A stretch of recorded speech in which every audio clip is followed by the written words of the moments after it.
Lah, dengar orang gagah nomor satu mengecek lah. Nang kamu membuat TikTok tuh tak sembarang membuat TikTok. Jadi udah gagah nomor satu. Nya memang mau itu mah dah. Nya kalau ndak ada orang nama muji mah awak nama muji di dua surang. Ndak itu saya doh. Udah aku selain mengaku gagah nomor satu, nya mengaku artis nomor satu yo lo. Iko membuktikan kalau tingkat kepedean udah tuh tinggi benar. Tingkat kemaluannya rendah. Tapi jujur dalam lubuk hati yang dalam ada. Awak sangat-sangat mendukung Udaku untuk jadi orang paling gagah di Sumatera Barat mah. Bahkan di dunia kok. Tapi udah harus pakai skin smoothing serum retinol dari Scarlett Quah.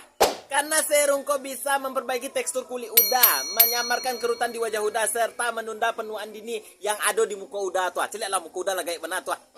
Mbak lo udah jadi orang paling gagah nomor satu tuh. Muka Uda selalu kakak karui tuh.